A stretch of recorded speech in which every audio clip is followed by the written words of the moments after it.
Hello, everybody. What's going on? My name is Jesse, also known as Sublime. And Apple just had their March 2022 event. And you know what that means? As somebody who's very enthusiastic about tech, I want to go through this. And I want to see what kind of highway robbery Apple's doing this year. Because every single year, yes, I'm an Apple user. I have an iPad and I have an iPhone. I used to have a MacBook Pro, but I sold that and downgraded to an iPad because most of the stuff I did on my MacBook, I just did on my iPad anyways. But I want to see what kind of innovations they do with the new M1 chip that they've been releasing on all the new MacBooks on the iPad Pro. And I want to see how much they're charging for it because Apple is highway robbery. I'll just say that right now. I'm assuming that there's going to be a couple new things here and it's all going to be highway robbery. So let's get right into it. Good morning and welcome back to Apple Park. Thank you for joining us for our first event of 2022. iPhone 13 looks stunning in this bold new green with its precision milled back glass and color matched aluminum edges. And iPhone 13 Pro in a sophisticated new Alpine green joins the most pro lineup we've ever created. You can pre-order these new models starting this Friday. Wait. Did they release the iPad Pro, or not iPad, the iPhone 13 Pro Maxes and 13 Pros and 13s and all that came out in September. And they're releasing a new color now? I don't know if this is typical for Apple, but that just doesn't seem like a good business standpoint. Like, just thinking about it, like when you're releasing a new phone, right? You want to have the big hype. Why didn't you just release this color with the phones? Unless they're trying to get a little hype up, but usually they'll come out with they'll tell us about the new phone in about 4 months from now, 5 months from now, and we'll be getting a new phone. We'll be getting the iPhone 14s. So I think this was a very dumb decision by Apple. They will be available on March 18th. A15 Bionic makes nearly every experience better. From simple things like launching apps and scrolling through photos, to intense workloads like processing depth information on the fly. A15 Bionic packs a powerful 6-core CPU to handle demanding tasks smoothly and efficiently. What are we talking about? It's up to 1.8 times faster than iPhone 8 iPhone SE. and even faster compared to older models. Why are they doing it against the iPhone 8? This CPU is faster than all the competition. Why don't you just do it against the old iPhone SE? Price. The 4-core GPU sense. is great for graphics-intensive use cases and delivers a monumental improvement. Okay. One thing I want to say before we keep watching this, the iPhone SE is meant for an older generation. People who don't really use technology too much and people who kind of just want a phone that can get the job done, that can text the grandkids, that can FaceTime with the kids and whatnot. They're not looking for a phone that has a bunch of features. And with how prominent the 5G misinformation has been over the last, I'd say 2-3 years now, saying that 5G causes COVID and all that nonsense that has gone on over the last couple of years. If they say this phone has 5G, this phone is going to plummet. People are going to go with the original SEs. They're not going to get this if it has 5G. And to the average consumer, comparing it against the iPhone 8, compare it against the iPhone 12 or the 10. Don't compare it against the 8. The 8 is fucking bones. It's old. You got to dig that shit up in the ground. That's a fossil at this point. And the 7 and 6S, I was still in high school when those two phones came out. So you're comparing a brand new iPhone SE against ancient fucking relics. I don't know. It's just terrible marketing in my opinion. It might be good for the older generation, but with how much 5G talk has been out, if they say this phone is 5G, this phone will not sell like they want it to. For people upgrading. That means when you buckle up for a race in Apple Arcade's next big release, Gear Club Stradale, the realistic graphics make you feel just like you're on the roads of Tuscany, behind the wheel of your dream car. iPhone SE has even better battery life. Okay, that's good to hear. With the efficiency of A15 Bionic, integration with iPhone iOS, SE's always needed our a latest better battery life, chemistry, in my opinion. and internal design updates. And we're bringing 5G to our most affordable iPhone. Did I not just say, a minute ago that if they said this phone is 5G, it's not going to sell. Like, I understand the need for 5G and to push 5G, but give them an option where it's not 5G. It's not going to sell, Apple. You understand that your demographic who wants to buy an iPhone SE isn't the demographic that likes 5G. They think 5G is a conspiracy theory and all that. Selling an iPhone SE with 5G, yes, makes sense in terms of a technological standpoint. But in terms of a demographic standpoint and who you're selling it to, this was the wrong move, Apple. iPhone. So iPhone SE can take advantage of the latest generation of technology. You get super fast downloads and uploads, lower latency, and better experiences in more places. Like seeing family with higher quality HD FaceTime calls, even when you aren't on Wi-Fi. The people who buy the iPhone SEs do not have the gigabit plans to do a FaceTime call in the middle of nowhere. So that's just a nothing advertisement. They're people buying the iPhone SEs are getting them on plans with 1 to 2 gigabytes a month of data. A 10-minute call on a FaceTime is going to be more than a 1 to 2 gigabytes. Again, just not the correct marketing for the demographic. Or enjoying your favorite movies with friends using SharePlay. Again, the demographic you're selling these iPhone SEs to are people who are older and don't want to progress in technology. They want to stay kind of at a line where things are simple. They're not going to be downloading Netflix onto their phones. They got a TV for that. They got an iPad for that. They're not going to be watching movies while they're on the bus because, yet again, the demographic for this phone is one, low income, right? So you got to think about that. You got to think about, do low income people have enough money to pay for Netflix per month? Do they have enough money to afford a big gigabit plan like 15, 20 gigabits a month? No.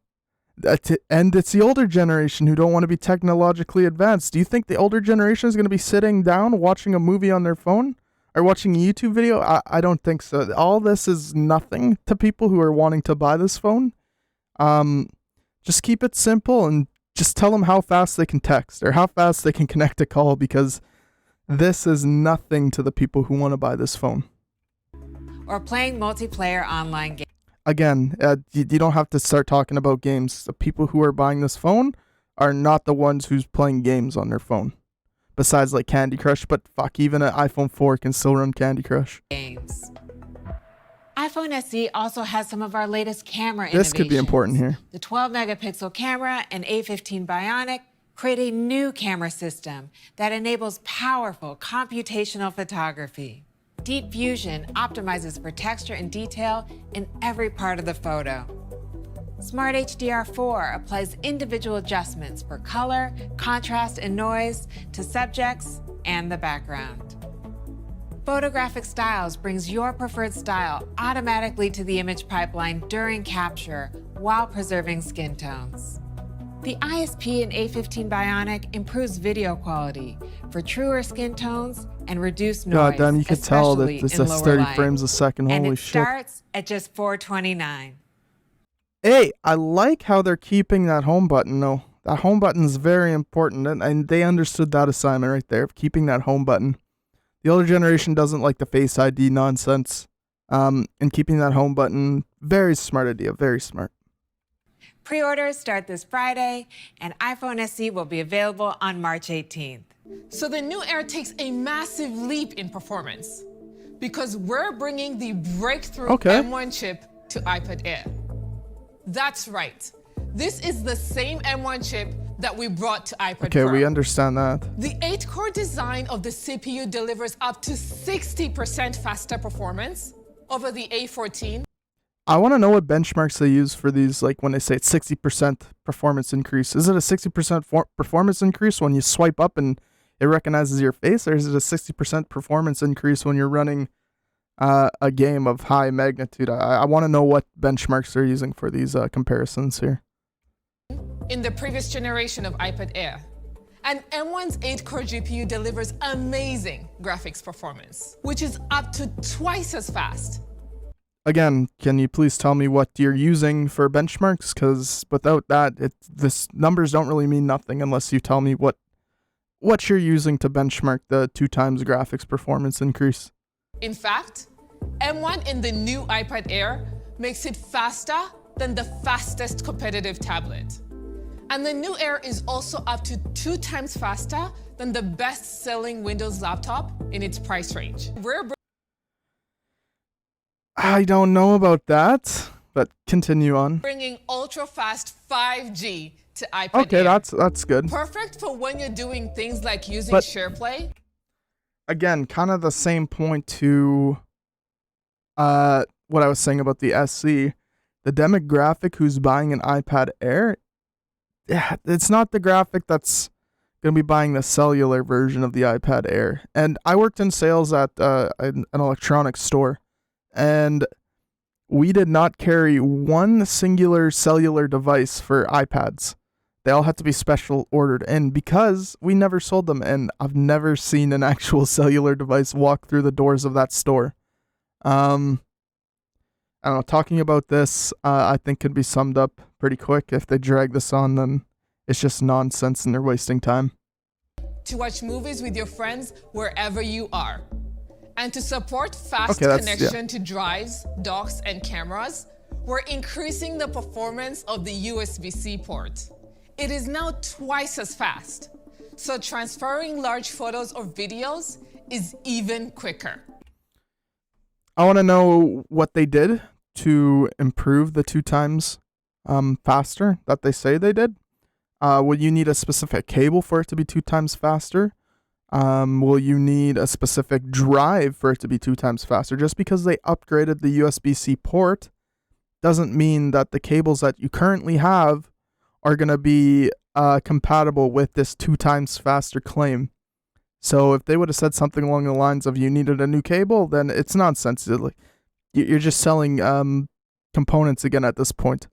But if it's a general upgrade, they should be saying that. They shouldn't be throwing this out there and not giving more specifics about if you need if a certain cable or you need a certain drive in the hard drive itself.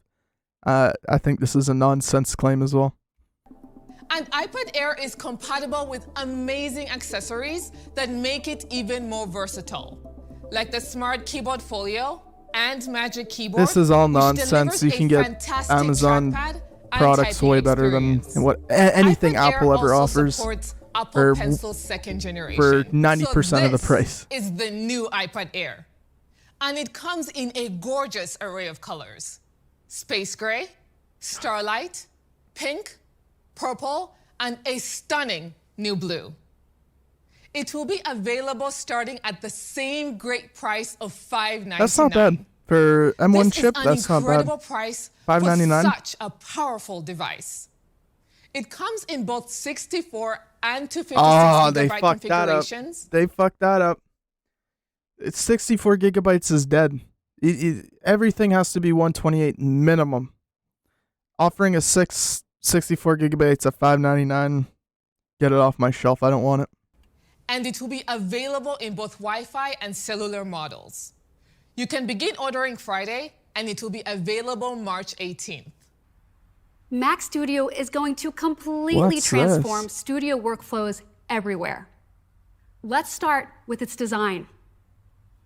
With the power and efficiency of Apple Silicon, we were able to totally reimagine what a high-performance desktop could look like. Really now? The exterior is machined from a single aluminum extrusion. Oh, they're bringing back the Mac footprint of just the Mac Minis. 7.7 inches square and height of only 3.7 inches. So it takes up very little space and fits perfectly under most I like how they're keeping the SD card slot there. It's a very nice touch. displays. Inside, every element was designed to produce an unprecedented amount of performance in such a small form factor.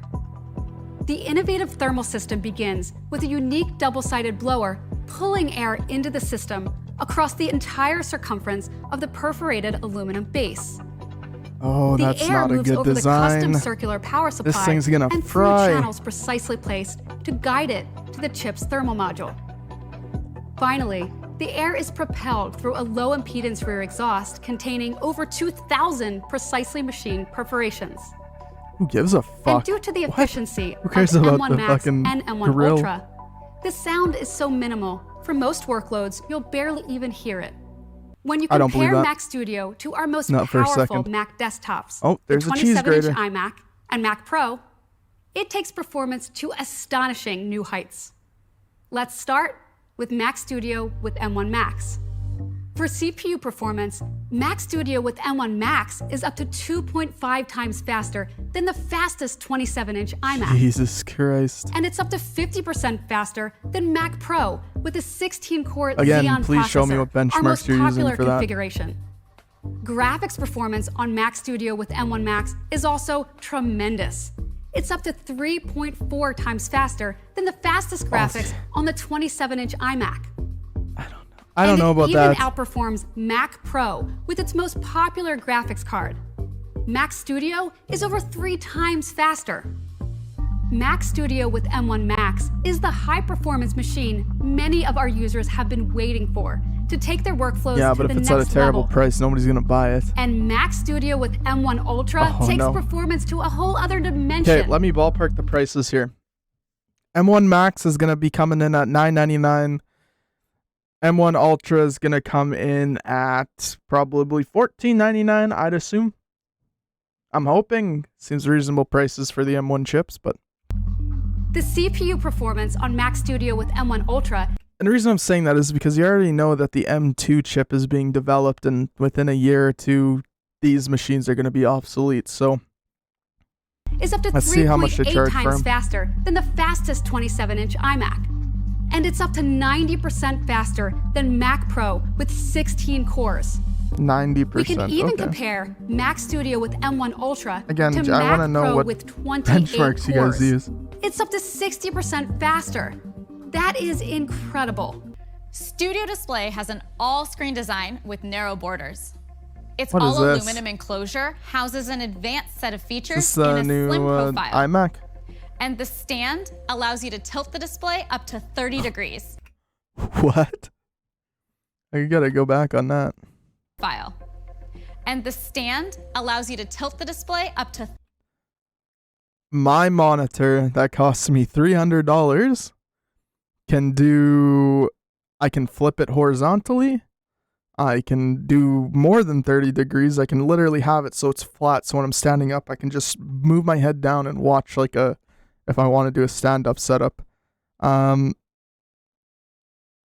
Yeah, I don't know about this. 30 degrees. That's a dumb take by To Apple. customize Studio Display for your workspace, you can also choose a tilt and height adjustable stand option, which has a Okay. counterbalancing cares? arm that makes the display feel weightless. There's a 12 megapixel ultra wide camera, That's it? which is the same sensational camera that's been a huge hit on iPad. And Okay, so if you're using an iMac, that'll cost you way significantly more than an iPad. You're going to get the same quality of camera that the iPad gets. If you're only using it for video conference calls and stuff like that, you might as well just stick to an iPad. This is a very dumb selling point. Why would they admit that it's the same as an iPad? Because iPads are cheaper, but powered Apple be by Apple, the they'll sell incredible it. technology in Apple Silicon, it supports Center Stage, which comes to the Mac for the very first time. So video calls are so much more engaging. And to make this the ultimate video conferencing display, it also includes an array of studio quality mics. They have an especially low noise. Where are they? Are they on the top of the display? Who gives a fuck if they're fucking studio quality? They're on the top of the display. I'm talking into my microphone directly into it, right? If I had my microphones on the top of my camera, it's gonna sound like dog shit. My voice doesn't magically just fucking swoop up and go into the microphone. I gotta talk into the microphone. It's terrible placement, and with how big their graph is there, I can tell you right now, mics will be dog shit. Noise floor for crystal clear calls. So that's Mac Studio and Studio Display. Oh, here comes With the prices. incredible performance, extensive connectivity, and a modular design, Mac Studio with M1 Max starts at $19.99. Holy shit. For only 512 gigabyte, or yeah, 512 gigabytes. This is the M1 Max starting at $19.99. What are they going to do with the M1 Ultra? What the fuck? $19.99 for that little fucking thing. Holy shit, Apple. This is the biggest robbery right here. These guys are literally Jesse James at this point, waiting to get into the fucking saloon. Holy shit. $99. And Mac Studio with M1 Ultra starts at $39.99. What? $4,000 for an M1 Ultra starting at $39.99. Oh my god. For these things to be obsolete in 2 years, they're starting it at $39.99. You heard my original. I said $9.99 and $14.99. Not $2,000 and $4,000. That's fucking nuts. Apple. That no is other insane. desktop in the world can What offer the this fuck level of is that? performance and capability at this price. And the Studio Display with its awesome for set the of monitor. features Let's see how much. is $15.99. What's the screen display though? What, like is it 4K 144 hertz? Like what makes it so special for $15.99, especially if you're making a standalone soft or piece of device itself? What's stopping somebody from going to, say, Samsung, or what's stopping somebody from going to like MSI or something like that and getting an actual 4K 144 hertz monitor? What the fuck are they thinking? What's Apple thinking, man? And it can be configured with nanotexture glass and Nobody a choice cares. of stand options. You can order both products today, and they'll be available on March 18th. Thank you again for joining us. Have a great day. Is that it? Oh shit, that's it. What's up, Mark Ass?